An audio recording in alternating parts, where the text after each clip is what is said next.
अब मैं निवेदन करूंगा, हमारे बीच हैं अंतर्राष्ट्रीय प्रवक्ता पूज्य स्वामी विवेकानंद बाबा, जिनके बारे में हम लोग पूज्य महर्षि संत सेवी बाबा कहा करते थे, जो रामकृष्ण परमहंस जी महाराज के जो पुत्र हुए थे स्वामी विवेकानंद जी, उन्हीं से इनकी तुलना की गई थी। इनकी तुलना जीवन साहित्य साधन और विचार दर्शन में इनके संबंध में पूज्य महर्षि संत सेवी बाबा ने लिखा है। मैं इनके चरणों में प्रणाम निवेदन करता हूँ और निवेदन करता हूँ कि पूज्य बाबा अपने अमृत वाणी को सुनाने की कृपा करें। श्री सद्गुरु महाराज की जय।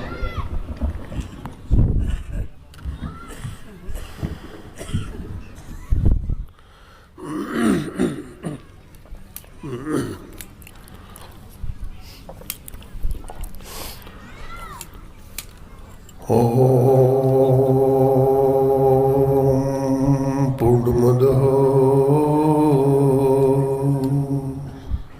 पूर्णमिदं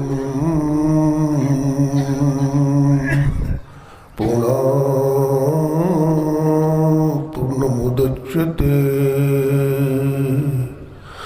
पूर्णस्य पूर्णमादाय पूर्णमेवावशिष्यते।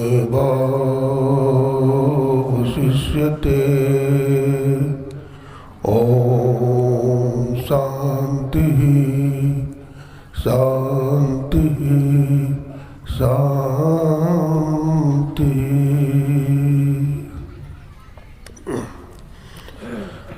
अपने मन वाणी को पवित्र करने के लिए एक बार बुलंद आवाज में गुरुदेव का जय घोष करें। बोलिए प्रेम से श्री सद्गुरु महाराज की।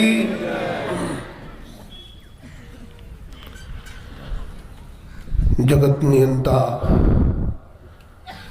जगदाधार, आदि, मध्य और अंत से रहित, सर्वव्यापक और सर्वव्यापकता के भी परे कण कण में विराजमान परमाराध्य ब्रह्मलीन गुरुदेव के त्रैलोक पावन पाद पद्मों में कोटि कोटि नमन। गुरुदेव के मस्तिष्क स्वरूप ब्रह्मलीन पूज्यपाद महर्षि संत सेवी परमहंस जी महाराज, उनके हृदय स्वरूप पूज्यपाद ब्रह्मलीन महर्षि शाही स्वामी जी महाराज तथा संतमत के वर्तमान आचार्य महर्षि हरिनंदन परमहंस जी महाराज के चरण कमलों में कोटि कोटि नमन करते हैं, कोटि कोटि प्रणाम करते हैं। पूज्यपाद स्वामी भगीरथ दास जी महाराज, पूज्यपाद स्वामी प्रमोद जी महाराज के चरणों में दंडवत करते हैं, नमन करते हैं। तीर्थों को भी पावन करने वाले मध मंगल में साधु समाज के चरणों में नमन करते हैं। मैं नेपाल के समस्त संतों महापुरुषों के चरणों में नमन करते हैं और नेपाल में रहने वाले पूज्यपाद महर्षि मेही के लाल पूज्यपाद दल बहादुर बाबा के चरणों में नमन करते हैं। और नमन मैं भारत के जननी को करते हैं और नेपाल की जननी को भी करते हैं। जो नेपाल कभी भी गुलाम नहीं हुआ था, ये बहादुरों का देश है, ये हिम्मत वालों का देश है, ऐसा हमारा देश नेपाल है।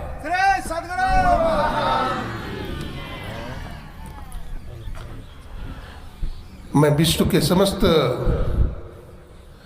संतों को चरणों में नमन करता हूँ। आज मुझे गौरव है कि मैं नेपाल में आया हूँ। हमारे निष्काम कर्मयोगी परम विद्वान, परम सम्मानीय श्रद्धेय श्री रामलखन बाबू जो बड़े विद्वान हैं, प्रोफेसर भी हैं, हमारे वीरेंद्र बाबू बगल में बैठे हैं, सदानंद बाबू और हमारे कुंदन बाबू, ये लोग हम लाए थे नेपाल में। और आज लगता है कि नेपाल धर्म सम्मेलन क्या, मैं विश्व धर्म सम्मेलन में खड़ा हुआ हूँ। क्यों कि ये नेपाल भगवान बुद्ध के चरण रज से अपलावित है, पवित्र हो चुकी है। और हमारे महर्षि मेही परमहंस जी महाराज भी नेपाल में आए हैं। भारत में तो बना हुआ हमारे गुरुदेव का है अखिल भारतीय संत मत सत्संग, लेकिन नेपाल में भी बना हुआ है अखिल नेपाल संत मत सत्संग। और यहाँ के महापुरुष यहाँ विराजमान है। हमें लगता है भगवान बुद्ध और महर्षि मेही का समागम में भूमि है, ये समागम में भूमि है।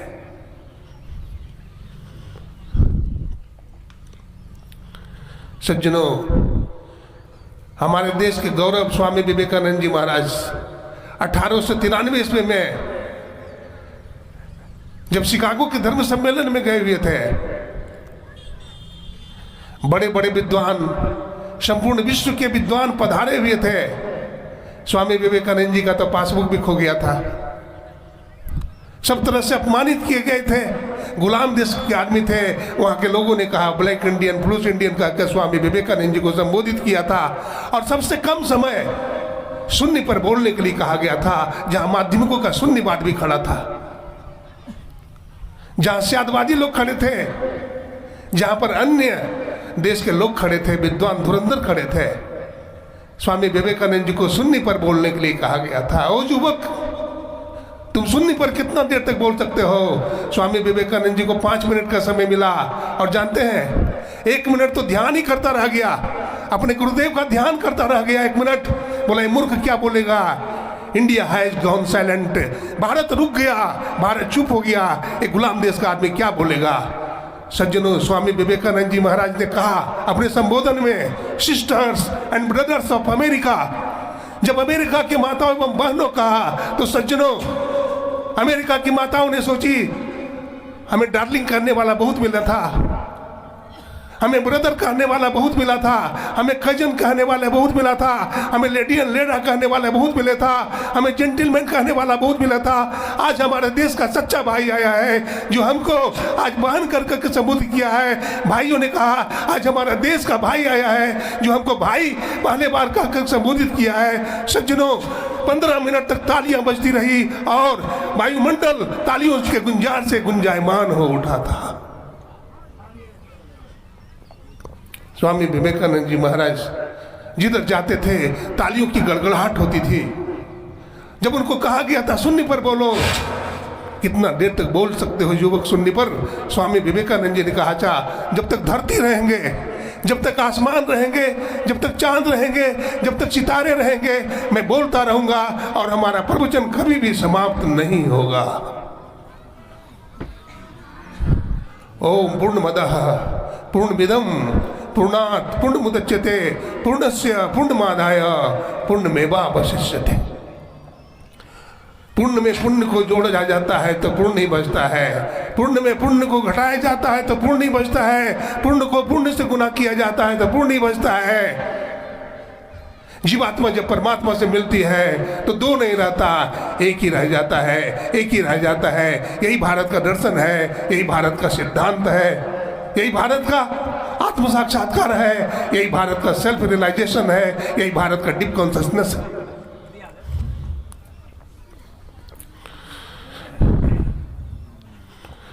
जब मैं विदेश की धरती पर गया था यूएई, महर्षि में ही परमहंस जी महाराज का तस्वीर लगाया था आदमकद का। वहाँ के लोगों ने कहा कि आप महर्षि में ही परमहंस जी महाराज के बारे में बहुत कुछ बोल रहे हैं, इनकी विशेषता सुनाएंगे? बोला हाँ सुनाऊंगा। मैंने कहा सहरसा जिला में इसी तरह से आदमकद की तस्वीर लगी हुई थी। हमारे एक सत्संगी ने सत्संग करवाया था, उनको एक ही बेटी थी। कहा गया कि बेटी संत महात्मा आ रहे हैं, तुम अपने हाथ से भोजन बनाना। वो लड़की संत महात्मा के लिए भोजन बना रही है, तैयार कर रही है भोजन।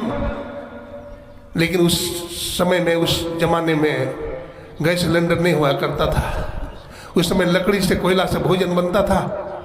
वो लड़की भोजन बना रही है लकड़ी से, बगल में एक किचन है, सब्जी चढ़ी हुई है, हल्दी लाने के लिए किचन में जाती है। और पुराना जमाना का डिबिया, पुराना जमाना का डिबिया था वो, जिसमें किरासन तेल भरा हुआ था, जल रही थी बत्ती, वो हाथ में उठाती है। सज्जनों, जब हाथ में उठाती है उसका पेंदा गर्म हो चुका था और बतलाते हैं इतना गर्म हो गया था कि हाथ से छूट गया और उनकी साड़ी में पूरा किरासन तेल घिम गया, आग लग गई साड़ी में, पूरा शरीर जलने लगा। वो लड़की कहीं नहीं भागी, उनके पिताजी बगल में खड़े थे, लेकिन पिताजी की तरफ नहीं भागी, अपने माँ की तरफ नहीं भागी, सगे संबंधी की तरफ नहीं भागी। वो सोचती है हमारा प्राण बचाने वाले एकमात्र हमारे प्रियतम गुरुदेव हैं, यही हमारे प्राण बचा सकते हैं। वो चली जाती है और गुरु महाराज के चरणों में जाकर के दंडवत करती है, प्रणाम करती है, कहती है हे गुरुदेव, मैं भयंकर संकट में फंस चुकी हूँ, इस संकट से मुझे कोई नहीं बचा सकता, आप यदि चाहे तो मुझे बचा सकते हैं। सज्जनों, क्या हुआ? साड़ी तो पूरी जल करके गिर गई, लेकिन चमत्कार ये हुआ कि उनका एक भी रोया नहीं जला, एक भी रोया नहीं जला। जाके शिष पे हाथ गुरु के बाल लबा का होई, जो जग बैर करे बहु तेरा तासो हानि न होई। स्वामी विवेकानंद जी महाराज शिकागो के धर्म सम्मेलन में एक दिन गुरु के ऊपर बोल रहे थे और उनकी आंख से क्षमा क्षमा आंसू टपक रहे थे। स्वामी जी बोल रहे थे, as a gardener increases the beauty of the trees and plants so they must skill, as a barber enhances the beauty of the man's face and makes it lovelier। सतगुरु क्या है तुम जानते हो? जैसे माली फुलवाड़ी को काट छाट करके, झाड़ झंकाड़ को साफ करके सुडौल बना देता है, कारपेंटर अथवा नाई तुम्हारे बाल दाढ़ी को काट करके सुंदर बना देता है, कुंभकार मिट्टी से सुंदर घड़ा तैयार कर देता है, ठीक उसी प्रकार से संत सदगुरु क्या करता है? हमारे जैसे महापुरुषों को खड़ा कर देता है। आप देखे होंगे रास्ते में बहुत सारे पत्थर होते हैं जो पैरों तले रौंदे जाते हैं, लेकिन वही पत्थर किसी कलाकार के हाथ में चला जाता है, किसी मूर्तिकार के हाथ में चला जाता है तो सुंदर मूर्ति बना देता है, उसकी प्राण प्रतिष्ठा होती है, वो मंदिर में लगा दिया जाते हैं और सज्जनों उनकी पूजा होने लगती है। ऐ लोगों, तुम भी उसी तरह से जब तक सदगुरु के हाथ में नहीं गए हो, जंगल में घूम रहे हो, भटक रहे हो, आवागमन के चक्र में पड़े हो, जिस दिन तुम संत सदगुरु के हाथ में पड़ जाओगे उस दिन तुम भी महापुरुष बन जाओगे और तुम विश्व में तुम्हारी पूजा होने लगेगी, विश्व में तुम्हारी पूजा होने लगेगी। अभी पाठ हुआ, नर्तन भव बाधित कर बेरो, सन्मुख मरुद अनुग्रह मेरो, करन धार सदगुरु दिन नावा, दुर्लभ साज सुलभ करी पावा। मानव का शरीर नाव है, संत सदगुरु मल्ला है और ईश्वर की कृपा अनुकूलित वायु है। स्वामी विवेकानंद जी महाराज बोल रहे थे गुरु के ऊपर। गुरु की बड़ी महिमा है सज्जनों। आज गुरु की महिमा के कारण हमारे एक महात्मा स्वामी शिवानंद जी महाराज ये लौह पुरुष हैं जो आज इतना बड़ा पंडाल बनवा दिए हैं और इतने लोगों को जुड़ा दिए हैं। एक गुरु कृपा है, बिना गुरु कृपा का इतना महान काम नहीं हो सकता। हमारे पदाधिकारियों ने यहाँ बहुत बड़ा सम्मेलन खड़ा किया है और संपूर्ण भारत के अन्य देशों के महात्मा को भी बुला करके यहाँ ये सम्मेलन करवा रहे हैं। आप लोग बड़े भाग्यशाली हैं। मैं गुरु की महिमा पर बोल रहा था। हमारे गुरुदेव महाराज के संबंध में कह रहे थे आपके गुरु की क्या विशेषता है। मैंने कहा हमारे गुरुदेव संत थे, उन्होंने आत्मा को जान लिया था, उन्होंने ईश्वर का साक्षात्कार कर लिया था और इसलिए वे संत हो गए। कहा क्या विशेषता है? क्या गुरुदेव मुर्दा को भी जिलाते हैं? क्या जीवों को पैदा करते हैं? क्या ब्रह्मा वही है? मैंने कहा संत सबसे बड़े होते हैं, सबसे बड़े हैं संत दूजे नाम है, तीजे 10 अवतार तुम्हें प्रणाम है, ब्रह्मा विष्णु महेश सकल अवतार है, अरे हारे पलटू सबके ऊपर संत मुकुट सिरताज है। हमारे गुरुदेव ने भी मुर्दा को जलाया था। बांका जिला में एक लड़का मर गया था, गुरुदेव वहां पहुंचे थे, उसके माँ बाप रो रहे थे, समय नहीं है। गुरुदेव ने कहा ले चलो, कहाँ मरा है? अंदर में ले गया। गुरुदेव के हाथ में फूल की माला थी, गुरु महाराज ने उसके छाती पर फूल की माला रख देते हैं। बोलते लड़का उठ कर बैठ जा। वो लड़का उठ करके बैठ गया, वो मुर्दा उठ करके बैठ जाता है। ये विद्या भारत की विद्या है, ये भारत की आध्यात्मिक विद्या है जो संतों के पास है। जब तक संत के शरण में नहीं जाएंगे, ये मुक्ति की विद्या, ये आवागमन के चक्र से छूटने की विद्या हम नहीं जान सकते हैं। इसलिए जरूरत है हम संत के नजदीक जाएं। स्वामी विवेकानंद जी ने कहा था work unto death, when I have gone my spirit will work with you, the wealth fame and enjoyments are only for a few days, these are mortal, so be careful and stand up and find out the divinity, self realization and deep consciousness। धन जवानी पद सदा नहीं रहते। मैं सम्मानित करता हूं यहाँ के प्रधानमंत्री सम्मानीय पुष्प कमल दहल जी, और सम्मानित करता हूं यहाँ के राष्ट्रपति सम्मानीय विद्या देवी भंडारी, जिनके आदेश से और इस राजतंत्र नेपाल में बहुत बड़ा सत्संग यज्ञ का आयोजन किया गया है, बहुत बड़ा सत्संग यज्ञ का आयोजन किया गया है। इस सत्संग यज्ञ में आप अधिक से अधिक लोग आए, पंडाल खाली रहता है, दुख होता है। हमारे परम श्रद्धेय पूज्य स्वामी शिवानंद जी महाराज एक लौह पुरुष हैं, संत महात्मा के प्रति इनके मन में बड़ा उद्गार रहता है और ये बहुत सारे महात्माओं को बुलाए हैं, भारत से बहुत महात्मा आए हैं और इतने होनहार हैं। मैं तो कहता हूँ विशेष नहीं, स्वामी विवेकानंद ने कहा था हमारे जैसे 3 व्यक्ति को दे दो, मैं संपूर्ण दुनिया को बदल दूंगा। हमें भी पूर्ण विश्वास है कि 3 व्यक्ति को यदि दे दिया जाए तो संपूर्ण विश्व का उद्धार हो सकता है। हमारे पूज्यपाद स्वामी प्रमोद जी महाराज, हमारे पूज्यपाद स्वामी भगीरथ दास जी महाराज, हमारे पूज्य स्वामी सत्यप्रकाश जी महाराज, पूज्य स्वामी परमानंद जी महाराज, हमारे डॉक्टर गुरु प्रसाद जी महाराज, हमारे स्वामी निर्मलानंद जी महाराज, ऐसे महात्मा को यदि दे दिया जाए। कुछ लोग कह रहे थे कि गंगा जी हिमालय से निकलती है, मैं तो कहता हूँ गंगा जी हिमालय से नहीं निकलती, गंगा हमारे इन गुरु भाइयों के मुखारबिंद से निकल रही थी, इनके मुखारबिंद से निकल रही थी। अगर कुछ समय दे दिया जाता, कुछ लोगों को दे दिया जाता तो सही में विश्व में भौचाल आ जाएगा, विश्व में भौचाल आ जाएगा। हमारे गुरुदेव ने कहा था संत मता बिन गति नहीं, सुनो सकल दे कान, जो चाहो उद्धार को बनो संत संतान। समय नहीं है, समय के अभाव में क्या बोल सकता हूँ। मैं इन्हीं शब्दों के साथ गुरु महाराज के चरणों में नमन करता हूँ, सभी गुरु भाइयों को नमन करता हूँ, मैं आप लोगों को नमन करता हूँ और भारत जननी को नमन करता हूँ, नेपाल की धरती को नमन करता हूँ और मैं अपने वाणी को आप लोगों का हार्दिक अभिनंदन करते हुए, सबको नमन करते हुए अपने वाणी को विराम देता हूँ। बोलिए प्रेम से श्री सद्गुरु महाराज की जय।